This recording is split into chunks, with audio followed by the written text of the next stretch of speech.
छा तव्हांखे ख़बर आहे त ताजमहल कंहिं ठहिरायो, छो ठहिरायो, कंहिं लाइ ठहिरायो, छा मां ठहिरायो ऐं कॾहिं ठहिरायो? अस्सलाम वालेकुम दोस्तो, गुल हसन इबू पोटो तव्हांजे लाइ हाज़िर ख़िदमत आहे। अॼु असां तव्हांखे ॿुधाईंदासीं दुनिया जे इंतहाई मशहूरु जॻहियुनि मां ऐं दुनिया जे 7 अजूबनि में शुमार थींदड़ इंतहाई अहम जॻह ताजमहल जे बारे में। ताजमहल दुनिया जी इंतहाई मशहूरु इमारत जेका हिंदुस्तान आगरा में आहे। मुग़ल बादशाह शाहजहान पंहिंजी ज़ाल जेका इंतहाई हुनजी पसंदीदा ऐं दिलपसंद घरवारी जंहिंजो नालो मुमताज़ महल या मुमताज़ बेगम चइजे थो, उन जे लाइ ठहिरायो। ताजमहल ठहण जी तारीख़ 1632 खां 1653 ताईं, यानी 21 सालनि जे अरसे में ताजमहल मुकमिल तौर ते ठही तयारु थियो। शाहजहां जी घरवारी मुमताज़ बेगम मुमताज़ महल जंहिंखे अर्जमंद बेगम पे सॾिजे थो, उन जे इश्क में ऐं उन जी यादि में जॾहिं उहा वफ़ात करे वई, कीअं वफ़ात करे वई, जॾहिं उहा 14 ॿार ॼणी रही हुई। उनखे 13 ॿार पहिरियां ई हुया, उहा उमेद सां हुई।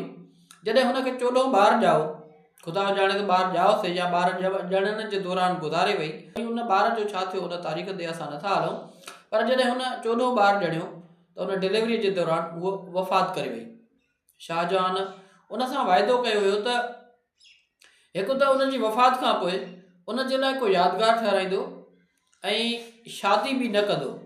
शाहजहान जी घरवारी उहा मुमताज़ महल जेका हुई, उहा तक़रीबन 1631 में वफ़ात करे वई ऐं 1632 में ताजमहल ठहण जी शुरूआत थी। ताजमहल ठहण में लॻभॻि 20,000 मज़दूर, मुअमार, कारीगर, संतराश मुख़्तलिफ़ इलाइक़नि खां मुल्क जे दुनिया जे मुख़्तलिफ़ इलाइक़नि खां आयल हुया, जिन में हिंदुस्तान, ईरान, तुर्की, समरकंद मां वॾे पैमाने ते घुराया विया हुया। ताजमहल जी जेका जॻह आहे, जेका बिल्डिंग आहे, जेको मीनार आहे, उन में मुख़्तलिफ़ क़िस्म जे पथरनि जो इस्तेमालु कयो वियो, जिन में यशब, अकीक, फेरोज़ा ऐं नीलम शामिल आहिनि।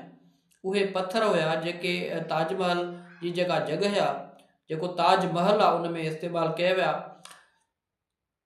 उन्हनि पथरनि में इहो कुदरती कमाल आहे त सुबुह जे वक़्तु उहे गुलाबी, हल्का गुलाबी, मतिलबु परे खां ताजमहल जो जेको लुक आहे उहो परे खां हल्को गुलाबी नज़र ईंदो आहे सुबुह जे वक़्तु, ऐं ॾींहं जो सफ़ेद नज़र ईंदो आहे, जॾहिं त राति जो हल्को गुलाबी नज़र ईंदो आहे। इहो उन जी फीचर आहे, इहो हुनजो कमाल आहे।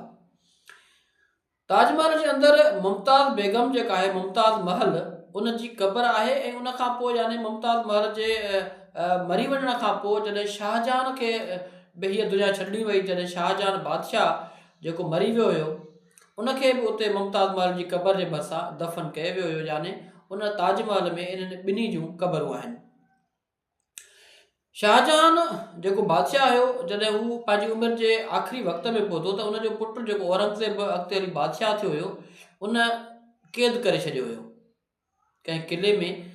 उन शाहजहान बादशाह खे पंहिंजे पुटु औरंगज़ेब क़ैद करे छॾियो हुयो, जेको तक़रीबन 7 सालनि ताईं क़ैद हुयो, ऐं उन क़ैद जो ख़ासि सबबु हुकूमत ते कब्ज़ो करणु हुयो, छो त उनजा ॿिया बि पुट हुया ऐं जेको शाहजहान जो वॾो पुटु हुयो, उनखे ई शाहजहान पंहिंजी जेका बादशाहत आहे उहा सौंपे पियो, जेका ॻाल्हि औरंगज़ेब खे पसंदि न हुई।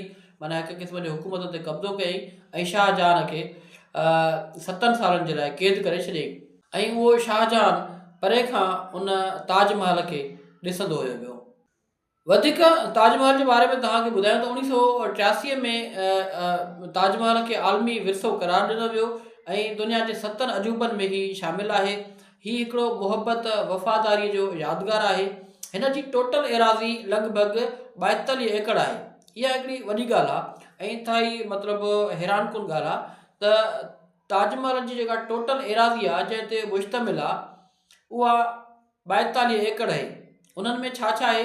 उन्हनि में बाग़ आहे, मस्जिद आहे, महिमान खानो आहे ऐं दरवाज़ा, रस्ता आहिनि, जॾहिं त जमुना नदीअ जो हिसो बि ताजमहल जे उन 42 एकड़नि में अचे थो।